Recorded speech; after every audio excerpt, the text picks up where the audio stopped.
Të nderuar shikues të Euronews Albania, përshëndetje. Mirë se erdhët në Balkan Talks. Në pjesën e parë të këtij emisioni, ne do të fokusohemi tek politika e jashtme e re e Shteteve të Bashkuara të Amerikës ndaj kontinentit evropian, por me fokus të veçantë ndaj Ballkanit dhe sigurisht kur bëhet fjalë për Ballkanin, Bosnja, Kosova dhe Serbia janë në epiqendër të vëmendjes. Për ta bërë këtë bisedë, un kam kënaqësinë dhe privilegjin që në lidhje direkte nga Shtetet e Bashkuara të Amerikës të jetë zoti David Phillips, ekspert i njohur i politikës së jashtme amerikane dhe njëri prej analistëve më autoritar amerikan të Ballkanit, me fokus gjithashtu pra tek dialogu mes Kosovës dhe Serbisë. Zoti Phillips, shumë kënaqësi që pranuat ftesën për të qenë në emision. Thank you. It's a pleasure to be with you. Faleminderit, është kënaqësi edhe për mua. Zoti Phillips, për ta filluar këtë bisedë, si do ta përkufizonit ju politikën e jashtme të re të administratës Trump gjatë këtyre 2 muajve të parë të ekzistencës së saj?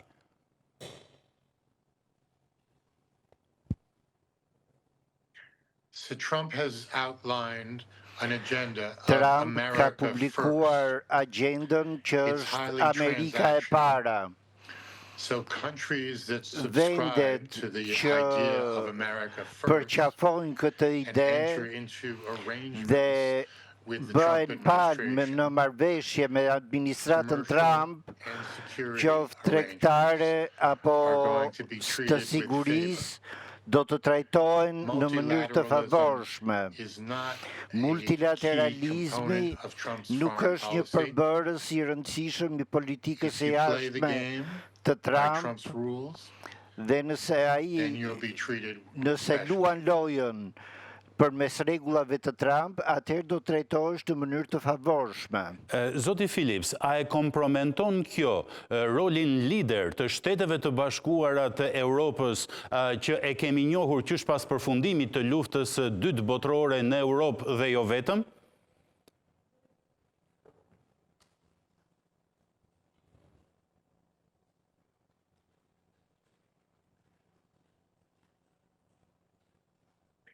So the Trump administration seems to demonstrate Administrata contempt for Trump Europe, particularly tregon for pakënaqësi ndaj traditional Evropës allies.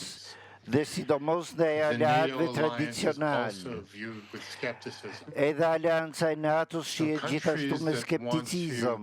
to develop relations with the Vendet Trump duan të administration zhvillojnë need to marrëdhënie do me that administratën bilaterally, Trump, and por they duhet need ta to show bëjnë their këtë në worth mënyrë bilaterale dhe duhet të economically tregojnë and që ja security vlejnë terms. në aspektin ekonomik dhe në aspektin e sigurisë. Zoti Phillips, si e keni parë ju rigjenerimin apo ridimensionimin e raporteve mes Shteteve të Bashkuara të Amerikës dhe Federatës Ruse, edhe duke u fokusuar pak tek konflikti armatosur i Rusisë me Ukrainën? So the Trump administration is Administrata Trump po përpiqet të rivendos lidhjet me Rusinë. Ajo ka kontaktuar me Moskën në mënyrë që të gjejë kushtet që do t'i lejonin një marrëveshje paqeje mes Rusisë dhe Ukrainës. Epoka e parimit të diplomacisë dhe multilateralizmit ka marrë fund, përsa kohë Trump ka zgjedhur një politikë më pro-ruse dhe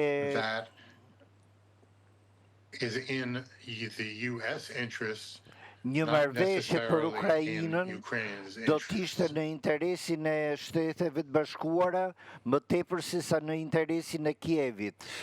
Si e vlerësoni ju, zoti Phillips, qasjen e deri tanishme të presidentit Trump, pikërisht ndaj ushtrimit të presionit ndaj Ukrainës fillimisht, më pas negociata me presidentin Putin, por kjo qasje nuk ka sjell as edhe një armpushim signifikativ në terren në konfliktin Rusi-Ukrainë?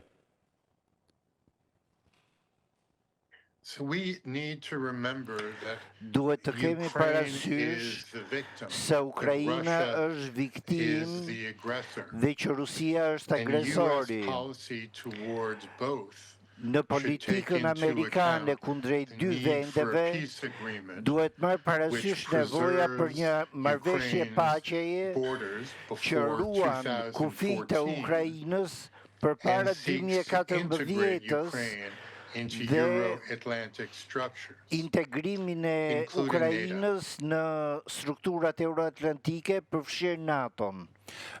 A do të inkurajohet kjo, sipas këndvështrimit tuaj, zoti Phillips, nga administrata amerikane, duke qenë se ecja përpara e Ukrainës drejt NATO-s dhe rikthimi i territorit të pushtuar është një detyrim për vendet perëndimore, të Europës perëndimore?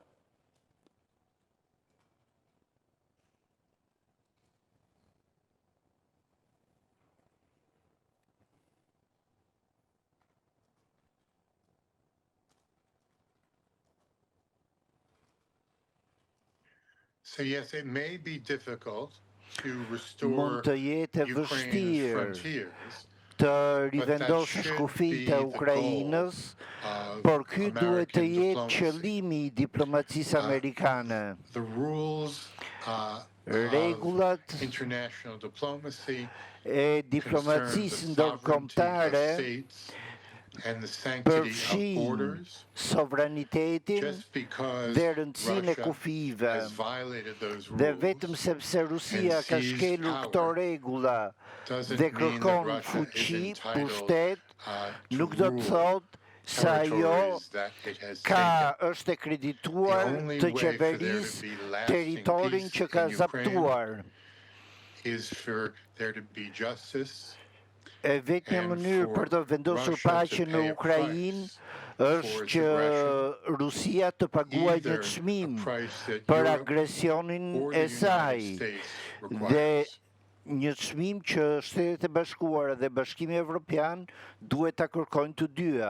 Absolutisht. Ndërkohë, si e keni parë ju, zoti Phillips, këtë çoroditje të vendeve lidere të Bashkimit Evropian për sa i përket qëndrimit amerikan ndaj konfliktit të Rusi-Ukrainë?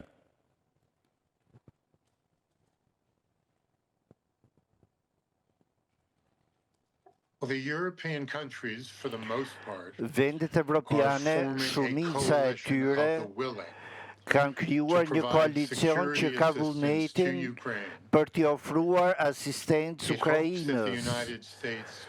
Shpresat që Shtetet e Bashkuara të mund të shërbejnë si mbështetëse të këtij vullneti për momentin nuk janë, pasi administrata aktuale nuk ka vullnetin për ta bërë këtë.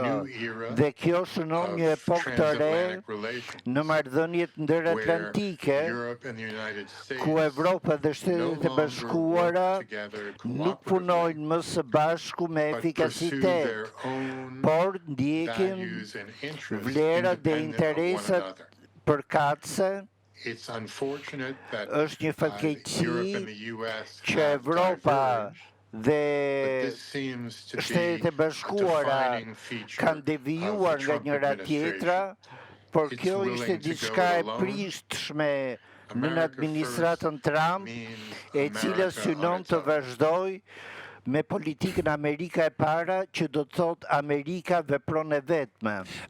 Edhe një pyetje për sa i përket temave ndërkombëtare. Si e shihni, zoti Phillips, të ardhmen e afërt të raporteve Shtetet e Bashkuara të Amerikës dhe vendet perëndimore për sa i përket aleancës së NATO-s, gur themeli deri tani i sigurisë globale?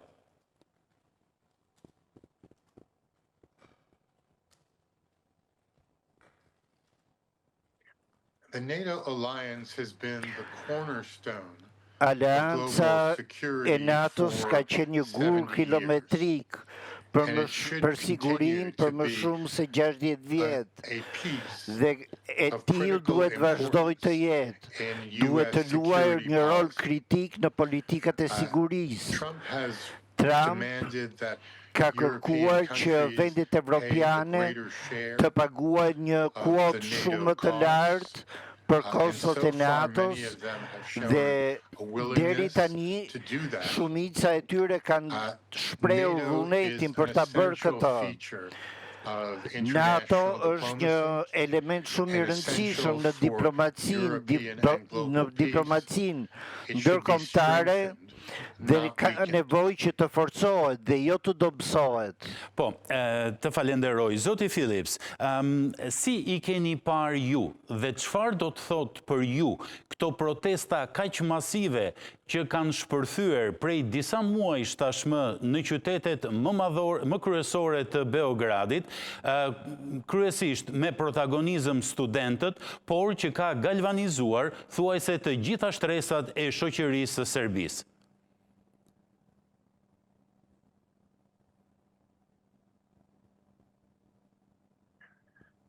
Well, the Trump administration and the Trump family seem to be willing Administrata to Trump do dhe business with familja Serbia. Trump duket e prirur për të bërë biznes me Serbinë. Washingtoni duhet të kujtojë se Serbia ka qenë burim konfliktesh në rajon, se ushtroi agresion ndaj Kosovës dhe kreu një gjenocid kundër shqiptarëve atje.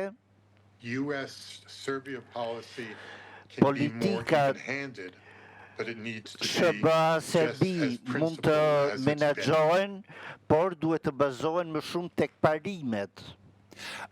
Këto protesta, sipas jush, çfarë synojnë demokratizimin e jetës së brendshme të Serbisë, apo kërkojnë thjesht largimin e një elite të caktuar politike pa shumë proces demokratizimi nga brenda?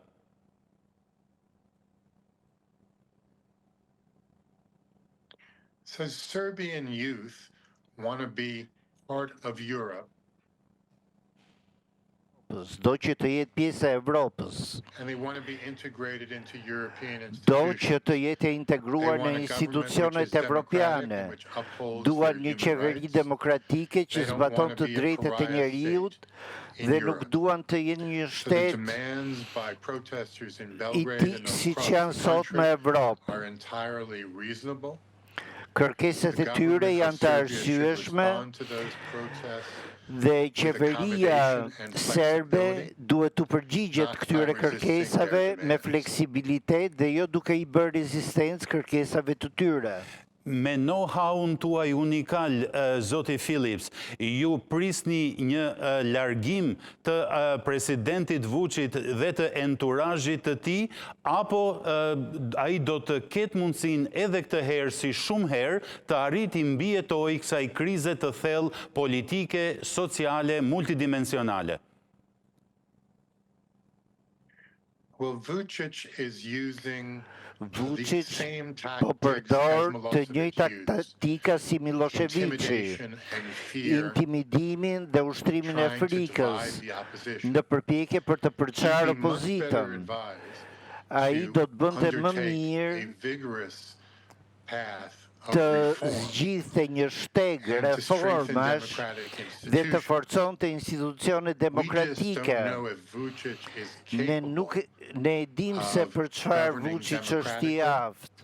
Ai është i aftë për të qeverisur në mënyrë demokratike, por personalisht nuk besoj se ai do të ndërmarrë këtë fushat reformash që kërkojnë qytetarët serbë të cilët meritojnë të jenë pjesë e Evropës dhe që duan ta lënë epokën e Miloševićit pas krave.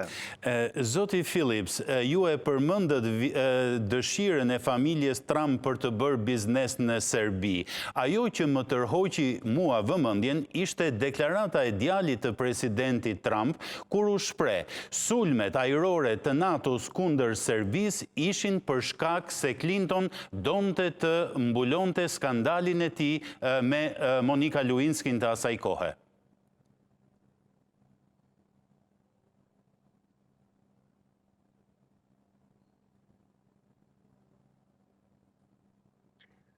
The Trump administration and the Trump family Administrata dhe familja Trump është më interesuar tek biznesi dhe se si të bëj para, se sa tek parimet dhe tek demokracia. Qeveria amerikane duhet të jetë më shumë e bazuar tek parimet dhe idealet. Shpresoj që administrata Trump të rikthehet këtyre idealeve dhe të rivendos marrëdhëniet ndërkombëtare që janë të bazuara tek drejtësia dhe ndershmëria.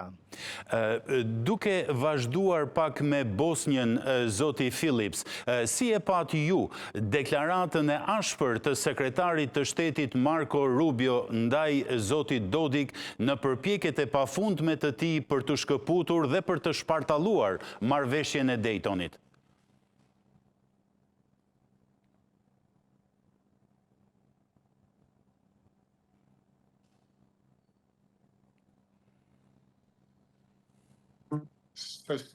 There's no doubt that the Republika Srpska Nuk ka asnjë dyshim se Republika Srpska dëshiron të shkëputet nga Bosnja dhe të bashkohet me Serbinë.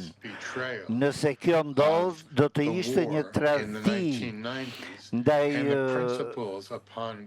luftës së viteve 90 dhe parimeve për integritetin territorial dhe pluralizmin etnik. Është me rëndësi që qeveria në Bosnjë t'i mbrojë këto parime dhe që Shtetet e Bashkuara të mos reagojnë në mënyrë retorike, por në mënyrë bashkëpunuese. Dhe Bosnja nuk duhet të shitet për interesat ekonomike të administratës amerikane. Zoti Phillips, asnjë artikulim nga administrata e re për dialogun Kosovë-Serbi. Si e shpjegoni ju këtë fakt?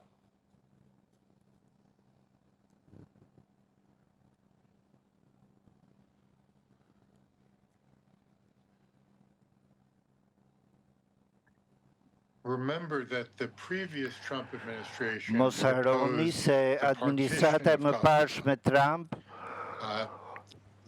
propozoi ndarjen e Kosovës, propozim që u refuzua nga shqiptarët e Kosovës. Unë kam mbështetur dialogun me Serbisë dhe Kosovës, por ai duhet të bazohet në parimet e qarta dhe ne duhet të mbajmë mend se aleati ynë ishte viktime e agresionit serb. Kjo nuk do të thotë që ne nuk duhet të mbështesim të drejtat e pakicave në Kosovë, por Shtetet e Bashkuara duhet të mbajnë mend se u futën në luftë në vitin 1998-99 për të ndalur gjenocidin serb ndaj shqiptarëve të Kosovës. Ky duhet të jetë parimi udhëheqës i Shteteve të Bashkuara kur vjen puna tek politikat për rajonin. Zoti Phillips, presidenti Trump në letrat që i dërgoi me rastin e pavarësisë së Kosovës dhe shtetësisë së Serbisë, foli për raportet individuale mes Washingtonit dhe Prishtinës, Washingtonit dhe Beogradit. Ndryshe nga presidenca dhe presidenti Biden, nuk përmendi dialogun Kosovë-Serbi. Si e shpjegoni ju, është ndryshim i rëndësishëm ky?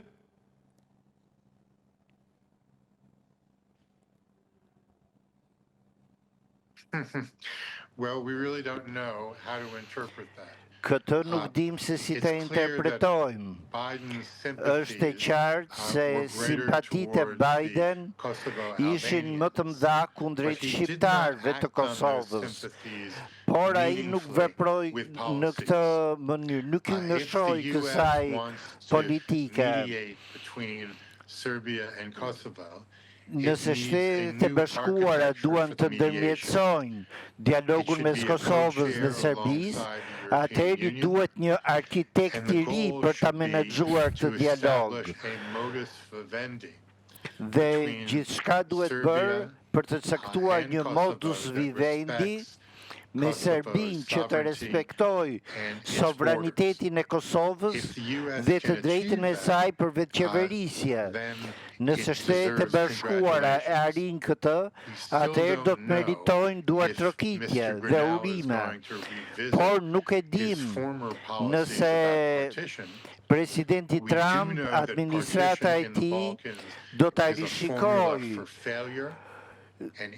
politikën e ndarjes në Ballkan, që është burim konfliktesh dhe që është një lloj dështimi për zgjidhjen e krizave. Neve na duhet një marrëveshje që mbron integritetin dhe sovranitetin e Kosovës.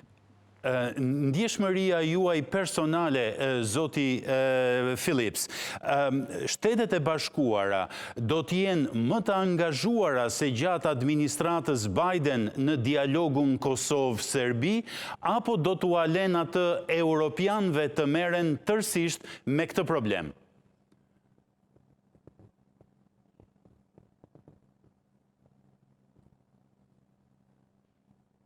So I didn't hear that very clearly, but I believe you asked about the U.S. approach to the dialogue. The U.S. needs to play a robust role. It needs to be a co-mediator alongside the European Union rol ndërmjetësi për krah Bashkimit Evropian dhe të punoj drejt arritjes një qëllimi që të sjellë bashkëekzistencën nga e cilat të përfitonin si Kosova dhe Serbia, dhe që do të rriste sigurinë, prosperitetin dhe do të përmirësonte marrëdhëniet mes dy popujve. Vetëm duke u bazuar në këto parime, mund të kemi progres në Kosovë dhe në dialogun Kosovë-Serbi. Edhe dy pyetje të fundit, zoti Phillips, si e pat ju, cili është opinioni juaj për sa i përket marrëveshjes ushtarake të nënshkruara vetëm 10 ditë më parë mes Kroacisë, Kosovës dhe Shqipërisë për bashkëpunim ushtarak?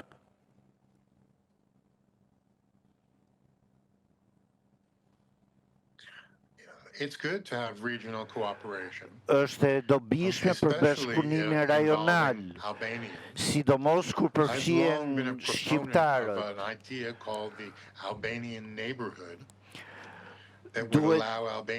Unë kam mbështetur një ide për të quajtur rajoni shqiptar, zona shqiptare, në mënyrë që faktori shqiptar të forcohet dhe të bashkëpunojë me vendje të tjera, në mënyrë që të ruaj interesat e tij.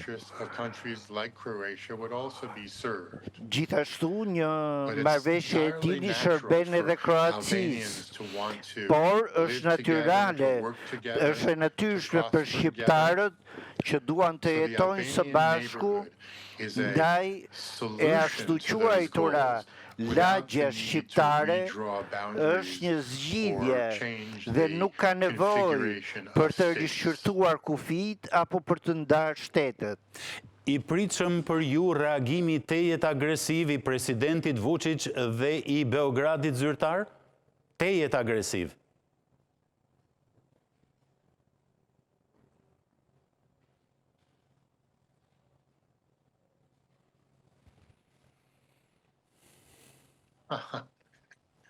Well, I frankly think the idea of occupying Greenland is ridiculous, and it's not something that the people of Greenland wish. There are plenty of ways, short of annexing a territory, that would allow the people of Greenland to benefit economically. Instead of imposing its will, the U.S. should negotiate transactions that would promote American interests and Greenland's interests. Nuk mund të pushtosh një territor, vetëm mund të bësh përmes diplomacisë në mënyrë që të përfitojnë të dyja vendet.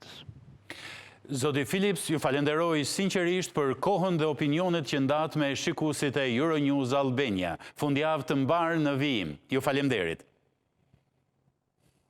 Okay, thank you. Faleminderit juve. Mirupafshim. Të nderuar shikues të Euronews Albania, ne do të shkëputemi për një hapësirë fare të shkurtër publicitare për të rikthyer me pjesën tjetër të emisionit ku do diskutojmë problemet e Ballkanit problematik. Mos u largoni vetëm pas pak.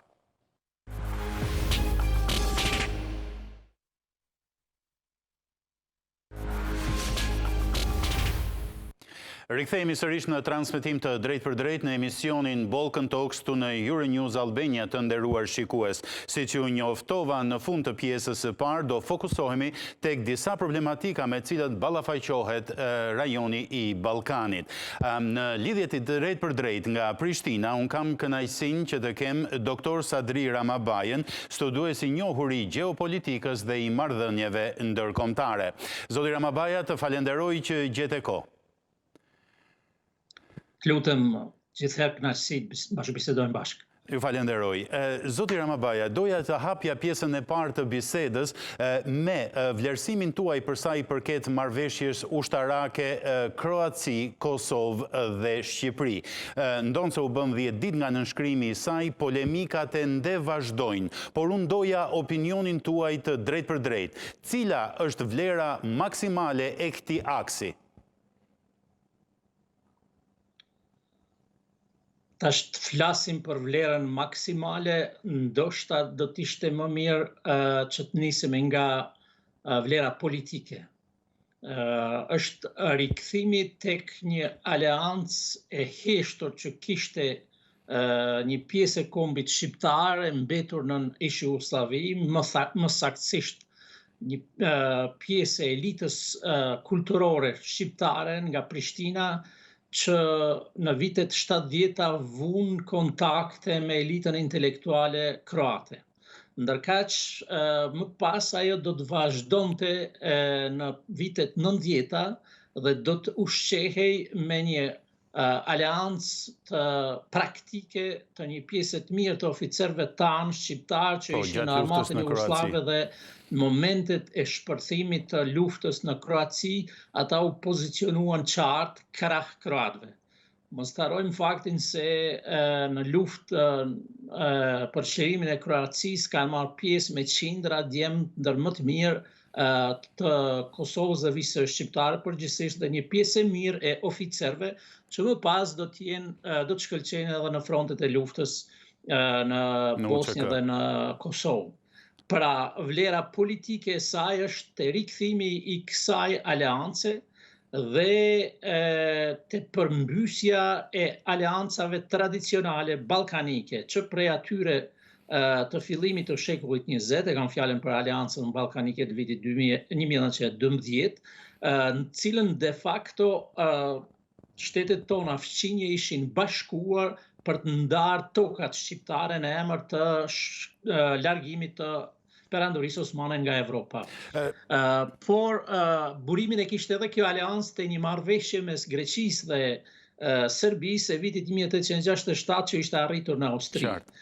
Pra, aleanca aktuale, deklarata që do të shpjej drejt një aleance të natyrshme e nënshkrua nga 3 ministrat tanë të mbrojtjes në Tiranë, përmbys historinë dhe krijon një paradigmë të re të mbrojtjes dhe sigurisë në Ballkan. Absolutisht dakord me ju, doktor Ramabaja.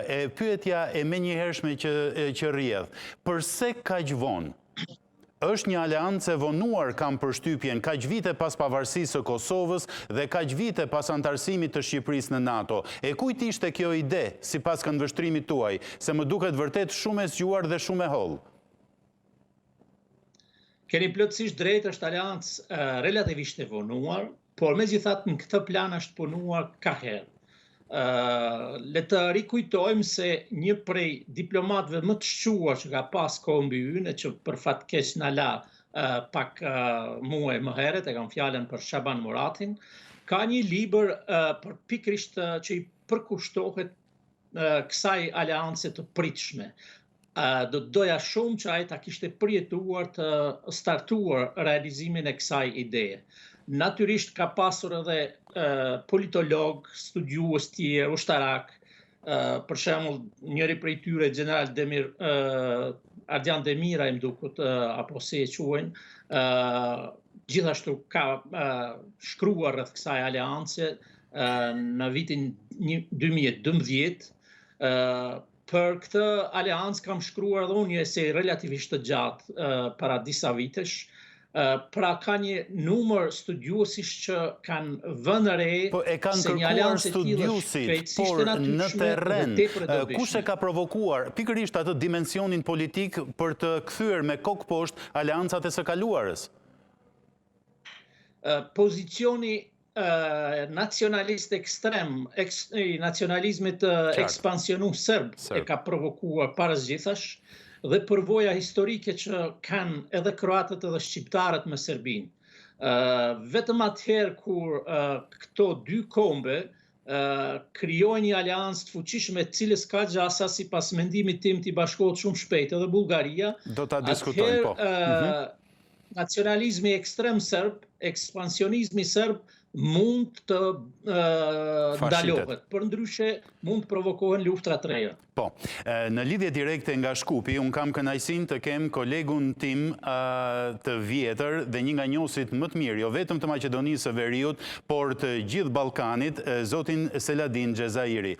I dashur Seladin, të falenderoj që gjete kohë. Është kënaqësi për mua. Përshëndetje Franco, përshëndetje për profesor Ramabajan. Seladin, si e pat ju këtë marrëveshje dhe pyetja e menjëhershme që rrjedh, përse Maqedonia e Veriut nuk është e angazhuar në një marrëveshje të tillë, sepse fjala aleancë është e madhe dhe nuk po përdoret, pavarësisht se nënkuptohet?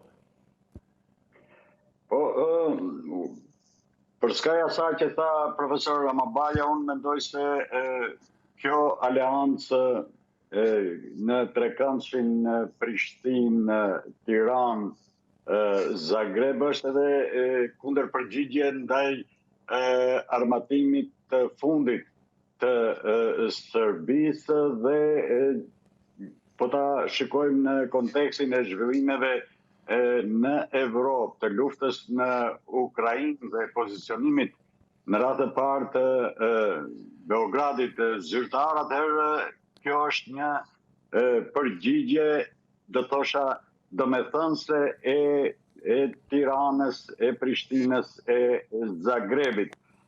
Franco, mos harrojmë se nacionalistët serbë kanë një fjalë të urtë të tyre, e cila në serbisht e thot ubi Hrvata da shqiptar nema brata. Vrite kroatin që shqiptarit mos ketë vëlla. Se këndemi kujtoj se më mirë vonë se kur që u kriju ky lloj bashkëpunimi mes tre vendeve mike, ndërkohë që Shkupi zyrtar as deri më tani nuk ka bërë ndonjë prononcim se a ka qenë i ftuar apo jo, apo ka ndërmend të bashkohet apo jo. Dhe në mungesë të kësaj përgjigje shumë vëzhguese në Shkup janë të prirur se Shkupi zyrtar në rastin konkret më shumë është në anën e Beogradit se sa të Prishtinës, Tiranës apo Zagrebit. Seladin, përse është kjo ndjesi, mbi çfarë baze mbështeten studiuesit dhe vëzhguesit e shumt të kualifikuar dhe jo vetëm shqiptar, por edhe maqedonas, të cilët nënvizojnë që Shkupi zyrtar sikur po tenton ndonse vend antar i NATO-s të afrohet më shumë me linjën mes Budapestit dhe Beogradit. Po, kjo është katundi që duket kalauz nuk do, po t'i marrim kontaktet e shpeshta të nivelit të lartë mes Maqedonisë së Veriut dhe Serbisë, po të marrim parasysh edhe një mbledhje të përbashkët të qeverisë Maqedonisë së Veriut dhe asaj të Hungarisë që çuditërisht ministrat shqiptar në kabinetin e qeverisës nuk asistuan në mbledhjen në Budapest. Kjo ashqyqare flet për një pozicionim pro Beogradit më shumë se sa këtyre tre vendeve të sipërpërmendura. Mos harrojmë Franco se javë më parë, muaj më parë në Shkup erdhi edhe lideri i serbëve të Bosnjës, Milorad Dodik, i cili u prit do thosha me një pompë goxha të madhe dhe jo më larg se ditën kur u shënua ndërhyrja ushtarake e NATO-s në Kosovë, ka qenë zëvendës kryeministri dhe ministër për komunitetet në Maqedoninë e Veriut, Stojković, i cili ishte në Beograd për krah zyrtarëve serb dhe Milorad Dodikut shumë përfolur këto kohët e fundit, dhe këto janë argumente të cilat vështruesit, qofshin shqiptar apo maqedonas,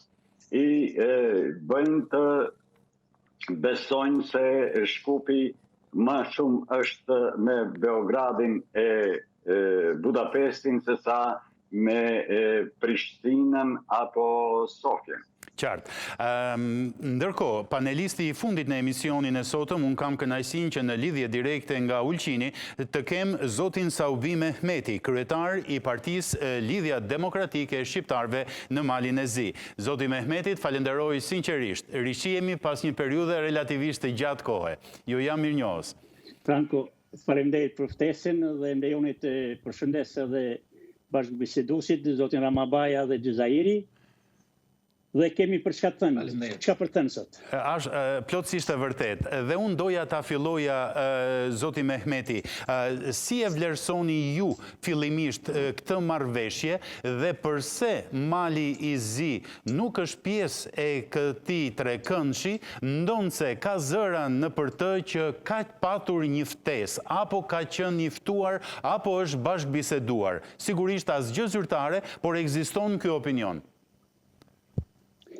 Franco, për çdo gjë ekziston shprehja shkak pasoj. Duhet ta kemi qartë, sepse për të ardhur deri këtu duhet të rikujtojmë një situatë që ka kaluar, domethënë kjo fillon prej periudhës së vitit 1990 me rastin e shpërndarjes së ish Jugosllavisë. Dihet që Jugosllavia atëherë ka qenë shtet federativ, i përbërë nga 6 republika dhe 2 krahina autonome.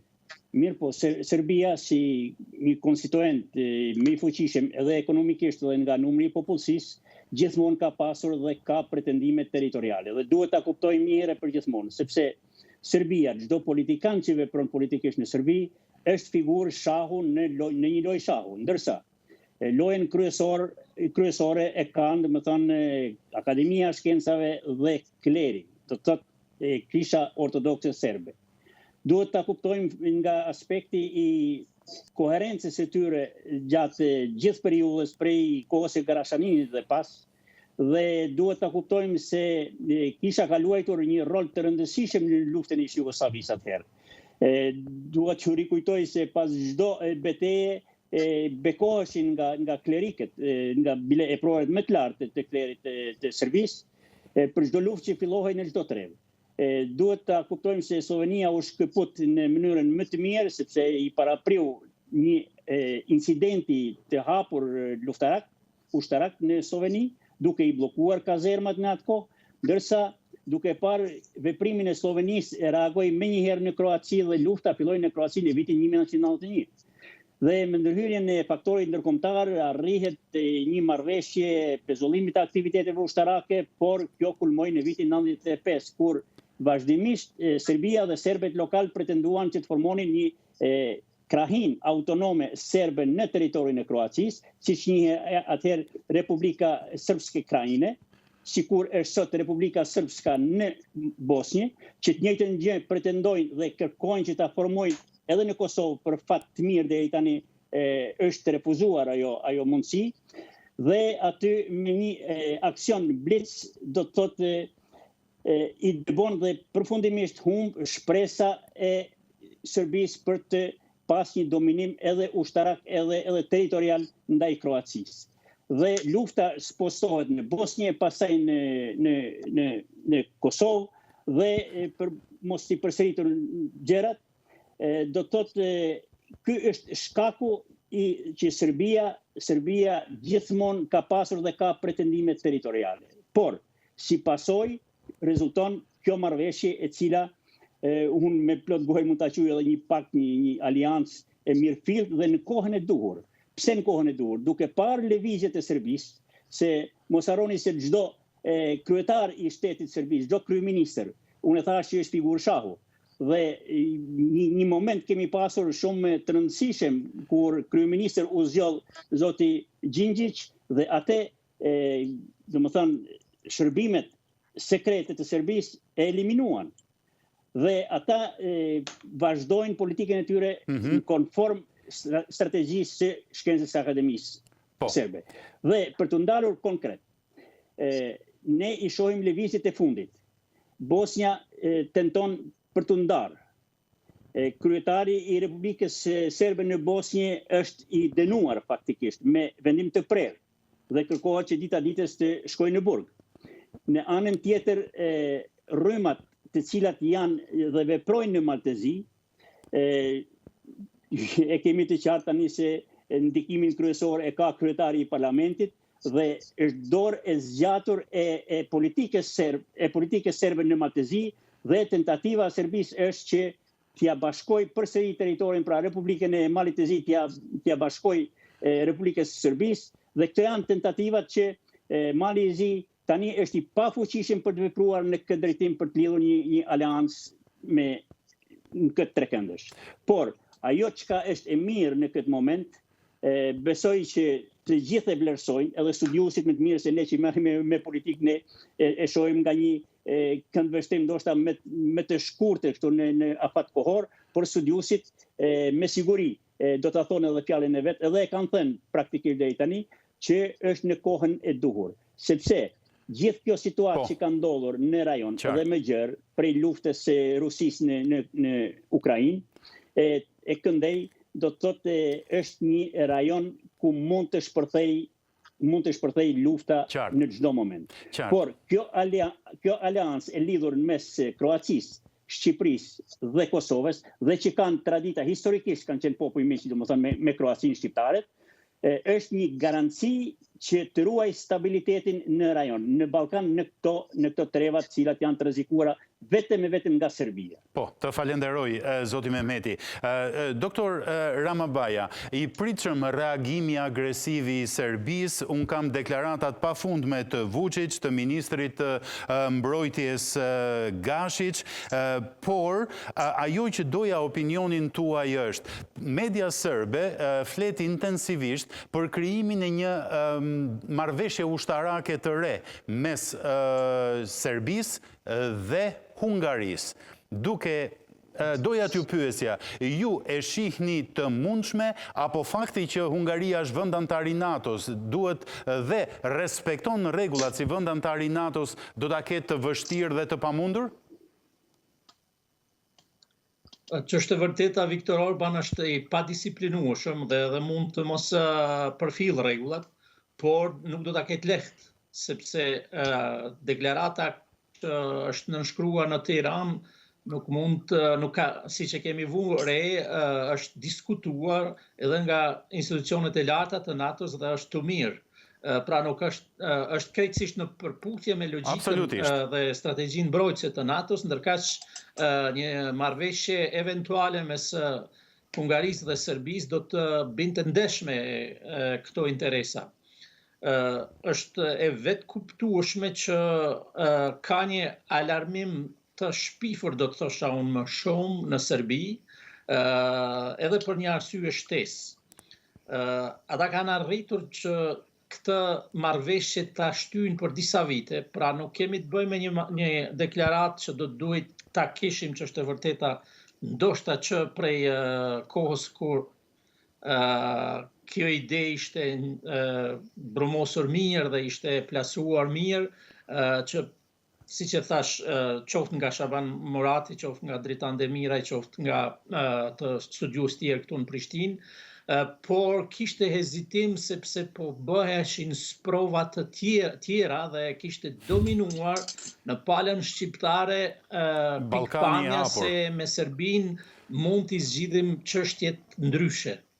Për fat keq, Tirana zyrtare kishte bredh në këtë kërkim të mundësive të reja, duke trajtuar fillimisht idenë për ripërkufizimin e territoreve që Beogradi zakonisht e quante razgraniqenje me shqiptarët, jo me Kosovën, që nën kuptonte aneksimin e veriut të Kosovës, por që sipas gjasave të dhënat e studiuesve më pas do të na dëshmojnë edhe më shumë, sidomos ato arkivore, se ka pas një marrëveshje të fshehur mes palës, mes Beogradit dhe Prishtinës, paku të mirur edhe nga Tirana.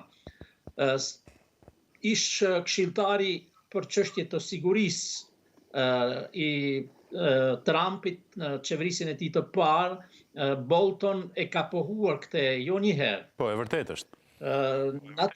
Natyrisht se për aq kohë sa Serbia kishte në tryezë këtë marrëveshje, nuk mund bëhej alianca me Kroacinë. Ndërkaq më pas tejkalimit të kësaj ideje, çështja kaloi te ideja e Ballkanit të hapur që në një mënyrë ose në tjetër jo vetëm që i kundërvihej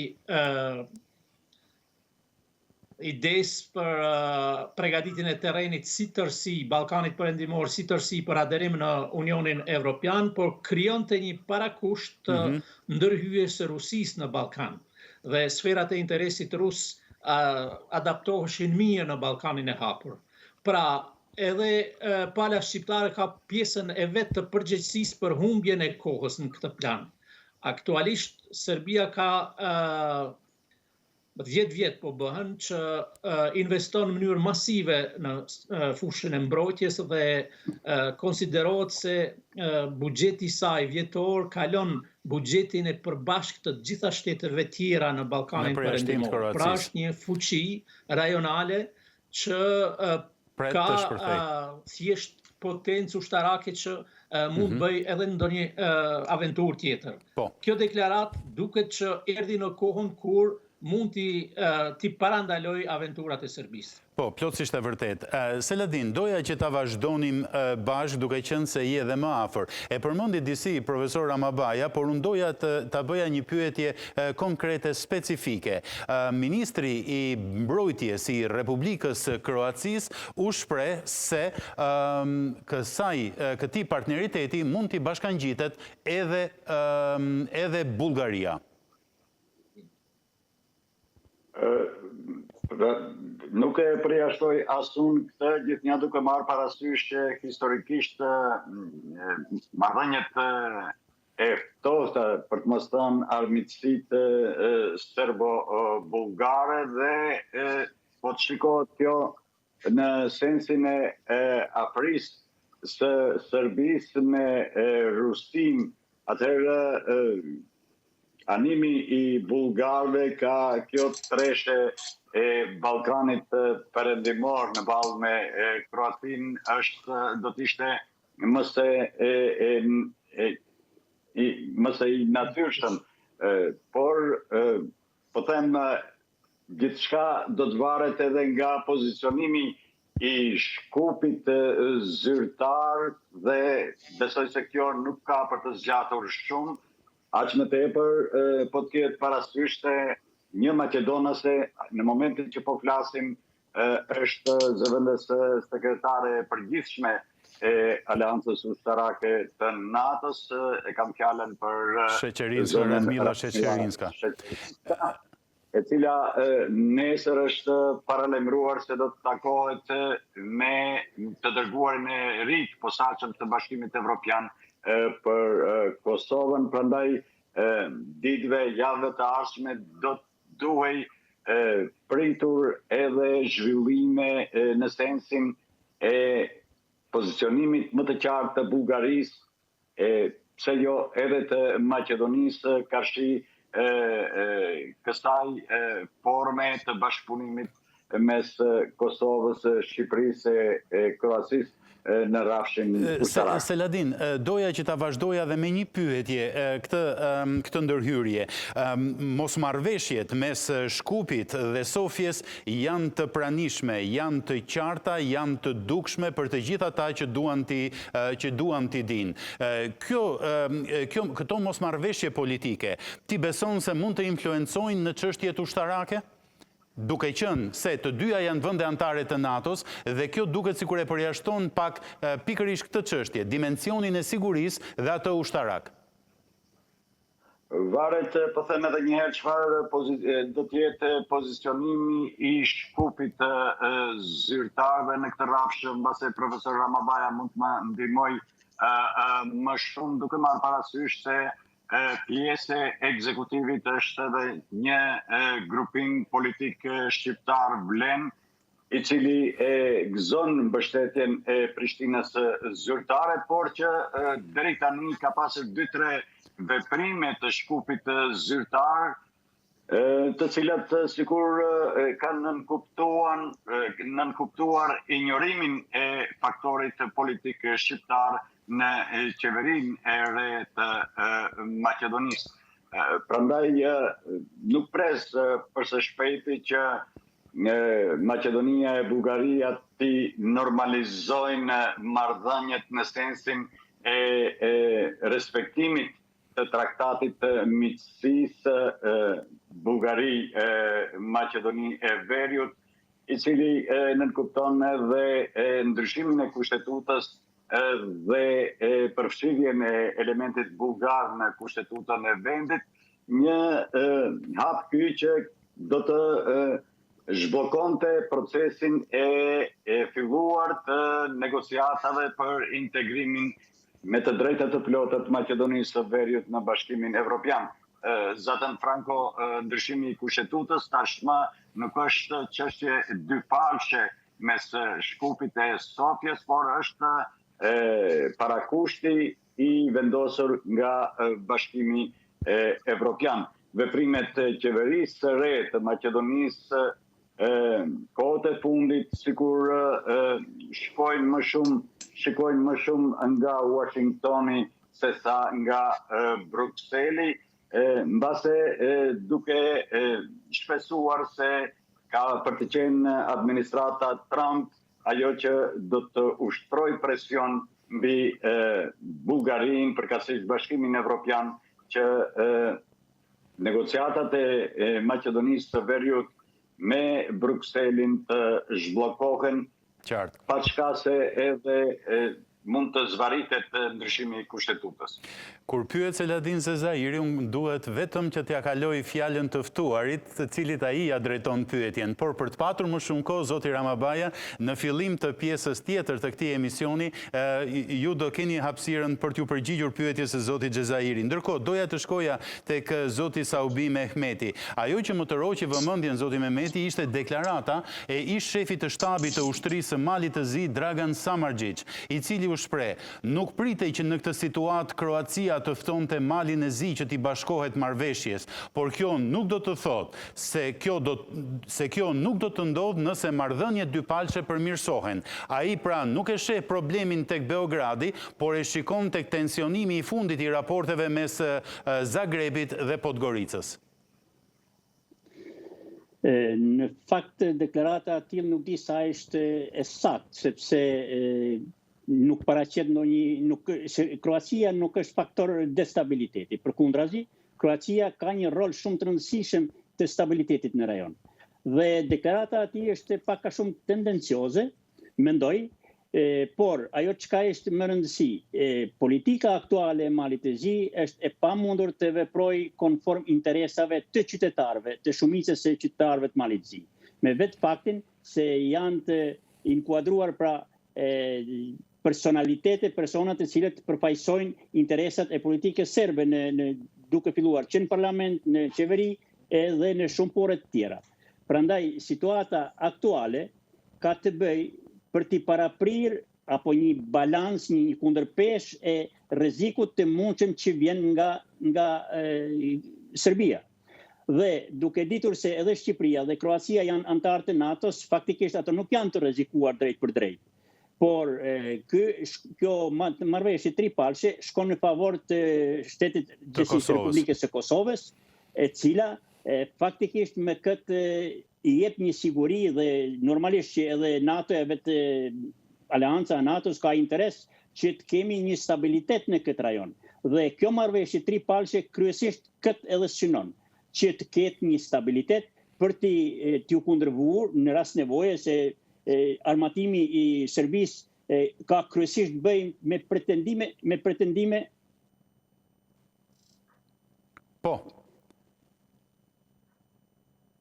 Vazhdoni, mbarojeni mendimin, zoti Ramabaj, zoti Mehmeti. Do të thëtë armatimi i Serbisë ka pretendime pushtuese, përderisa nuk është i rrezikuar nga asnjë shtet fqinj. Qartë. Ju falenderoj. Të nderuar shikues, ne shkëputemi për një hapësirë të fundit publicitare për të rikthyer në pjesën e tretë të emisionit Balkan Talks, ku do të vazhdojmë të diskutojmë për Ballkanin. Mos u largoni vetëm pas pak. Rikthehemi në transmetim të drejt për drejt të nderuar shikues. Zoti Ramabaja, detyra ime është të të kaloj pyetjen e Seladinit. Po ka drejt Selatini, po që është e vërtet ai ka mund edhe vetë të jap përgjigje, sepse i njeh mirë këto raporte. Sidoqoftë është e qartë, Prishtina zyrtare ka disa vite, ka 4 vite e më shumë, që ka punuar intensivisht për të ndërtuar raporte tjera, qoftë me Zagrebin, qoftë me Podgoricën, qoftë me Shkupin zyrtar, me fqinj tanë, duke i marrësit mirëqena raportet e mira me natyrisht me Tiranën, sepse janë krejtësisht në një natyre tjetër. Ne fundja jemi një komb, 2 shtete, por një komb, dhe interesat jetike i kemi të përbashkëta. Në këtë plan, çdo gjë është investuar që Maqedonia të shkputet nga influenca e Beogradit dhe të mos jetë pjesë fillimisht e projektit Ballkani i hapur, që binte ndesh me interesat jetike të Kosovës, sepse përndryshe në atë korelacion Kosova mbeti, si të thosh, një problem i pambyllur, respektivisht një territor pa shtet. Dhe në këtë plan është investuar relativisht gjatë. Për fat keq, BDI-a nuk e kishte lexuar mirë këtë strategji dhe përkushtimi ishte që thjesht punohet në drejtim të ndryshimit të politikave në Maqedoninë e Veriut. Çështja është se në historikun e prosperimit të jetës politike të VMRO-DPMNE-s kemi një ndryshim agjendash. Ne që njohim situatën politike në Ballkan e kemi parasysh historikun e saj dhe raportet e saj të ngushta për kohë gjatë me Bullgarinë, por që mund të bëhet një salto mortale e tillë, një lëvizje kaq e thellë e VMRO-DPMNE-s dhe të kalojë në boshtin Beograd-Moskë, ishte vështirë e parashikueshme. Sidoqoftë, tashmë jemi në një situatë kur mundësitë e ndikimit të Beogradit janë të hapura. Por kjo nuk do të thotë që veprimi strategjik i palës shqiptare, jo vetëm i Prishtinës zyrtare, por edhe i Tiranës zyrtare, në rast se Maqedonia provokon me aleancat të natyrës që folëm më herët për mundësinë e një lëvizje të re të Serbisë me Hungarinë e tjerë, atëherë Maqedonia mund të rrezikojë ekzistencën e vetë, sepse mos të harrojmë faktin që Maqedonia përbëhet prej 2 etnive qenësore, prej asaj shqiptare dhe maqedone. Madje po të kishim regjistrim të mirëfillt dhe deklarim të lirë të vullnetit deklarativ të një pjesë të popullsisë slavo-maqedone, mund të ndodhte një përmbysje këtij realiteti. Nuk është fjala thjesht vetëm për 3.000 qytetarë të Maqedonisë së Veriut që ndjejnë veten bullgar. Nuk është fjala vetëm për disa qindra, po disa dhjetra, siç thuhet her pas here në mediat e ekstremit të djathtë në Maqedoni, se janë shqiptarë ortodoks. ndryshon ky relacion relativisht thellë në realitet dhe sigurisht që mund të kushtëzohet. Unë po shpresoj që me aderimin e Bullgarisë në kuadër të kësaj marrëveshje trepalshe e që mund të bëhet relativisht shpejt, një sinjal mund t'i dërgohet qartë edhe në këtë mënyrë Maqedonisë së Veriut që t'jetë e përgjithshme. Por atë që deklaroi Selatini më herët, fakti që në strukturat larta të NATO-s është një zyrtare e lartë e Maqedonisë, Zonja Sheqerinska, besoj që shumë çka mund të ndryshojë në ditët e respektivisht javët në vijim. Po, e vërtet. Seladin? Pajtohem me profesorin në gjykimin tim raportet ndëretnike në Maqedoni gjatë këtyre 10 muajve të fundit, duke marrë si shkas edhe veprimet institucionale, raportet ndëretnike maqedono-shqiptare disi janë përkeqësuar në vend se të përmirësoheshin dhe kur e them këtë kam parasysh reagimin institucional ndaj kësaj tragjedisë që ndodhi në qytetin e Koçanës, ku pushteti, saktësisht kryeministri dhe ministri i Brendshëm, u paraqiten në gjykimin tim më shumë në rolin e prokurorit dhe të gjykatësit, duke drejtuar gishtin nga ish zyrtarët e qeverisë kaluar, se sa të vënë në peshoj edhe përgjegjësinë e tyre për këtë që ndodhi, për shkak se ka ndodhur 10 muaj pas ndryshimit të qeverisë. Kështu që në momentin që po flasim, kemi një gjuajtje, një fillim të sezonit të gjuajtjes të shtrigave, siç mund të shprehen, dhe gjithë kjo mund të akumuloj atë zemratën në popull, mes qytetarëve, qofshin ata Maqedonas apo edhe shqiptar, dhe kjo në të ardhmen mund të pjellë, mund të prodhoj edhe tensione që në gjykimin tim deri vonë kanë qenë të papashikuara. Po, duke qenë se kemi dhe 15 minuta në dispozicion, unë doja të ndaja me ju, duke qenë se është një panel unikal në emisionin Balkan Talks, 2 tema. E para, duke filluar me zotin Mehmeti, si i keni par ju, zotin Mehmeti, protestat masive të studentëve dhe jo vetëm në Serbi të filluara në muajin nëntor, të cilat kulmuan në datën 15 mars, dhe duket sikur ka një heshtje për momentin, por një heshtje ulëritse ndoshta, deri në veprimin e radhës. Si i keni parë ju ato? Po në fakt nga përvoja, nëse bazohemi nga përvoja kaluar Franco me protesta në këto rajone, nuk është zgjidhur problemi asnjëherë. Them problemi definitiv. Mund të jenë zgjidhje të përkohshme, por me vetë faktin që kanë qenë protesta aq masive dhe askush nuk ka dalë t'i marrë përsipër, përveç mund të them kështu organizim spontan i studentëve që ka qenë mbështetur nga ajo protestë, ka qenë mbështetur nga një masë e jashtëzakonshme, që rrallëherë mund ta shohim një protestë të tillë. Dhe unë dëshoj që mund dalë me një epilog pozitiv për ndryshimin e politikës dhe kësaj qeverie aktuale në Serbi, për faktin se pushteti serb Gjecic Vučići me përvojën e tij në mënyrë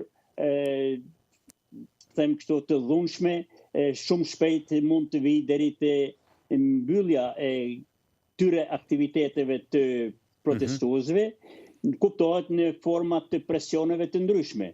Dhe mendoj që është lëshuar ndoshta duke parë parasysh që edhe opozita është e pafuqishme në këtë moment, është lëshuar një mundësi e artë që të dalin personalitete të rinj, të cilët do ta marrin përsipër këtë barë të rënd për formimin e partive të reja politike në Serbi, që t'i kundërvihen, domethënë ta shfrytëzojnë këtë energji pozitive që është këtë moment në mënyrë që të shembet kjo diktatore cila ka vite që po vazhdon në Serbi. Dhe kjo është ajo që unë përsëri them, kushdo që do të vi, qoftë kryeministër, qoftë kryetari i shtetit të Serbisë, ata politikën e kanë të trasuar këtu qindra vite më parë.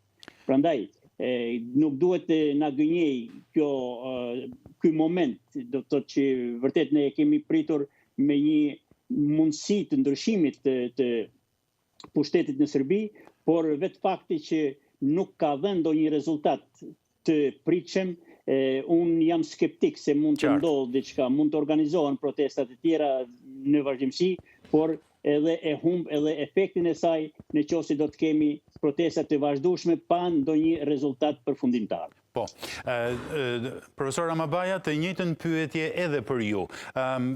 Duke u fokusuar pikërisht ke kjo lloj qetësie mbas 15 marsit, ju besoni që është riorganizimi i energjive apo thjesht dhe vetëm nuk po dihet se çfarë të jetë lëvizja e radhës? Apo përfunduan, siç pretendon presidenti Vučić, që u ran baterit, mbaroi energjia e studentëve? Ja, unë mendoj që megjithatë ka një periudhë rikëndellje për lëvizjen studentore dhe përgjithsisht për lëvizjen masive në Serbi, që kulmoi me 15 mars, si njëra prej protestave më të mëdha në historinë e Serbisë moderne, dhe është një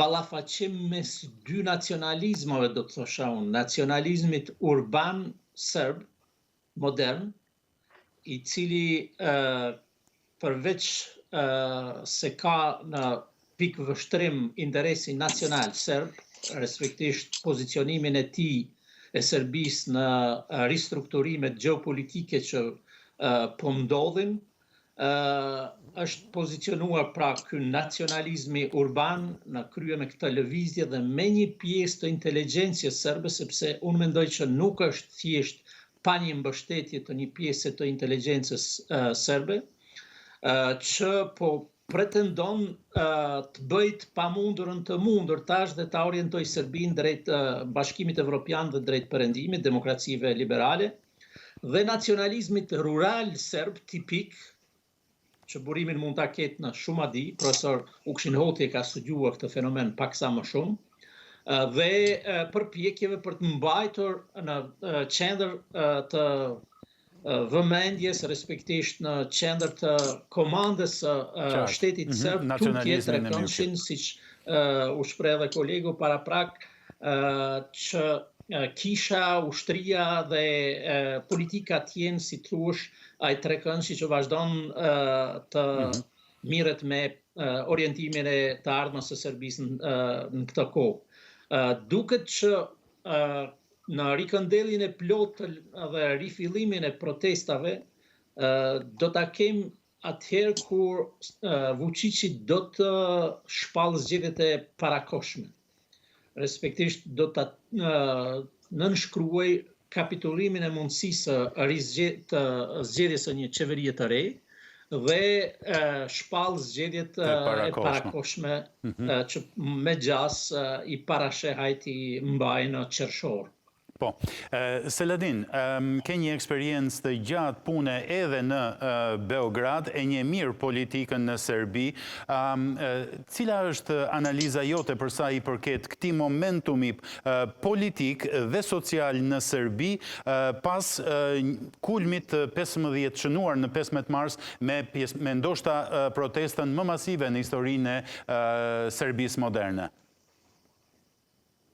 Franco, nga fundi i viteve 80, fillimi i viteve 90, në dirigjimin e Slobodan Miloševićit dhe të kishës ortodokse serbe, politika zyrtare në Beograd e lansoi atë tokfjalshin po ndodh populli për shkak të protestave anti-shqiptare, anti-kosovare të organizuara gjithandej Serbisë. Sa vjet janë rreth 30 e kusur vjet më pas, në gjykimin tim Vučićit, presidentit serb, regjimit të Beogradit, po i ndodhin studentët dhe, siç e tha dhe profesor Ramabaja, gjykoj se ditëve të ardhshme ky mlef do të akumulohet edhe më shumë dhe pse jo edhe do të artikulohet më mirë.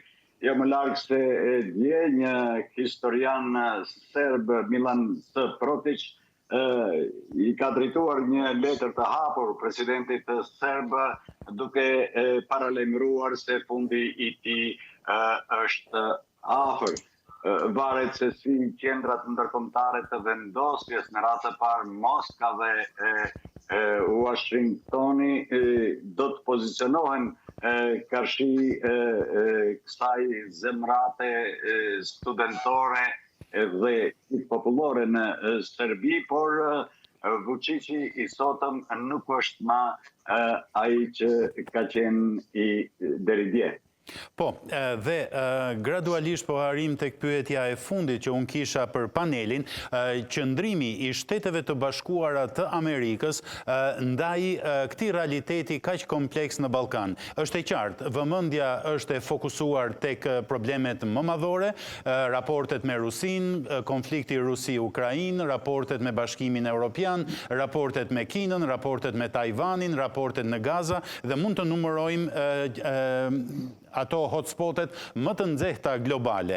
Por, duke filluar me ju, zoti Mehmeti, si e shihni ju qasjen e administratës së re amerikane ndaj Ballkanit, fillimisht, doja opinionin tuaj për Malin e Zi, por edhe për dialogun Kosovë-Serbi.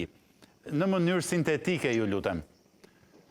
Po, sa i përket administratës së re, të drejtën është diçka pa parashikueshme, jo vetëm për mua personalisht, por edhe pse disa ekspert njohës të mirë të politikës së administratës amerikane, mbase edhe kanë pritur një reagim të tillë, por kjo situatë ka trazuar të gjitha ujërat, do të thotë jo vetëm në tërë botën, por në veçanti aty ku janë konflikte të hapura. Tani duke pas parasysh raportin në mes të Ukrainës dhe Shtetet e Bashkuara, Ukrainës e Rusisë më gjerë, nëse fokusohemi në Malin e Zi, edhe në Kosovë, ku situata është akoma e nxehtë, them të drejtën, administrata amerikane ka kapacitete të duhura që të mbajnë në kontroll, por cili do të jetë ky kontroll ende ka dilema.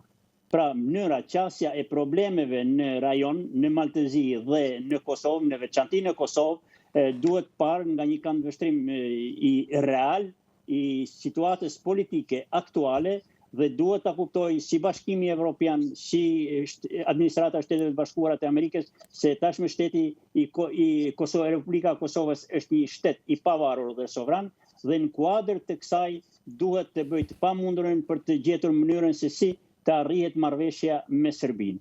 Në qoftë se vazhdojnë të tolerojnë Serbinë si e kanë toleruar deri më tani, atëherë situata mund të përkeqësohet për fat të keq, dhe unë e shoh vetëm shpresë është marrëveshja në tripalshen mes të Kroacisë, Shqipërisë dhe Kosovës, që mund të jetë një garanci që mos të kulmojë një luftë e re në Ballkan, gjithsesi në territorin e Kosovës. Sa për Malin e Zi, do të kalojë në heshtje çdo gjë, edhe pse nuk e ka mbështetjen absolute kjo qeveri, por presim ndryshimet ndoshta me zgjedhjet e reja që tashmë po afrohen, s'kan mbetur edhe 2 vite thuajse deri në zgjedhjet e reja, dhe do të marrë një kahje tjetër përderisa kanë filluar që të sqarohet, do të thotë gjithë kjo mjedulnaje, cila është skenari i krijuar me rrymat pro-serbe, do të thotë çdo gjë është sqaruar deri më tani dhe presim që do të kemi edhe ndryshime rrënjësore me qëllim të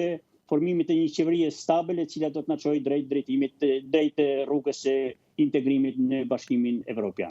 Zoti Mehmeti, ju falenderoj sinqerisht për kohën dhe opinionet që ndat me shikuesit e Euronews Albania. Ju jam shumë mirënjohës. Ju lutem, ishte kënaqësi. Faleminderit.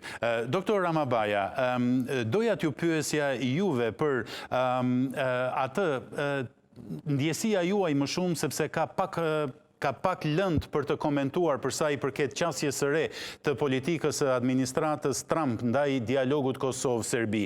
Personalisht, doja të rriqa vëmendjen tuaj tek letrat që i dërgoi presidenti Trump zonjës Osmani dhe presidentit Vučić. Ajo që mua më tërhoqi vëmendjen ishte që letrat ishin pa asnjë lloj reference ndaj dialogut Kosovë-Serbi.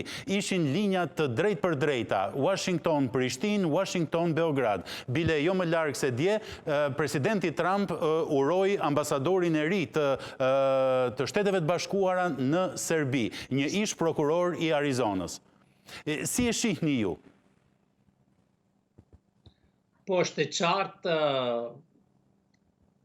këto raporte më nuk do të jenë trekanëshin New York, Bruxelles, Beograd, respektisht New York, Bruxelles, Prishtinë, por do të jenë të drejt për drejta.